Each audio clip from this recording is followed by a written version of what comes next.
Hi everyone, Eric here. Joplin. And once you decide to hire a pro to build your website, we're going to talk about some useful tips to find the best one. When hiring a web pro, we got to take a look at two things. Those being their professionalism as well as their technical skill. Yeah, so let's look at some tips on how to evaluate technical skill.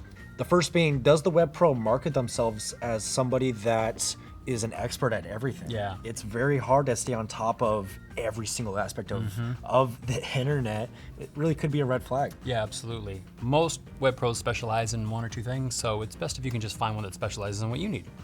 So another thing to consider is when you find someone to figure out how long they've been doing it maybe. Like, is this their committed career path? Right. Full-time job? What if this is their side hustle? Yeah. You know, hopefully it's their full-time gig, but realistically, you just got to kind of do your homework on their experience. Does the web pro provide direct access to their portfolio, all their works, all that stuff you can scroll through and take a look at? Yeah, make sure to get like some live links that work. Go to the sites they've built, use them, make sure you like what they've already done. And make sure it's not just like a screenshot. Yeah, those are easy to fake. All right, so now that we've vetted through the process of making sure that the technical skill is there, we need to take a look at their professionalism and work ethic.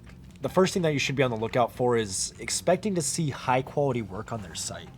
Yeah, if their site has stuff like broken links or like the pictures are formatted weird or anything like that. Some typos. Yeah.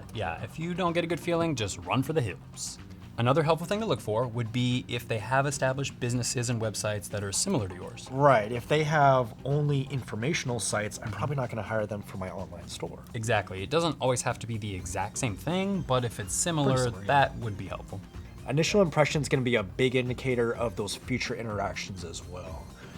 Is their tone right with you? Do they understand you? Can they speak with you in just really a professional manner? Yeah. Do they take maybe 15 days to respond? Yeah, that's not good. Another thing to consider is like when you're having those interactions, are they really listening to like what you need and asking the right questions, or do they just throw like a flat quote at you just to kind of get you out of the way?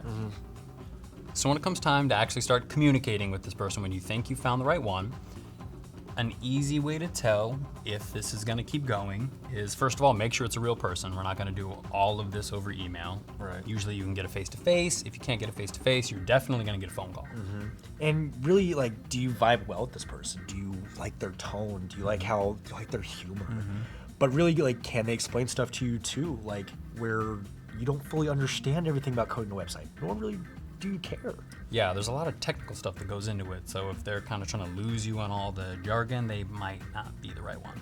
Lastly, grab a couple references for you. You want to be able to talk to a couple people. What was their experience like with this web pro? Was their budget great? Did they work within the time constraints that they had? Yep. What was it like communicating with them? Yeah, absolutely. There's a lot of good web designers out there. So don't be afraid to ask the tough questions and follow the methods we discussed here, and you should have no trouble finding the right one for you. I'm Eric. I'm Joplin. Have a good one.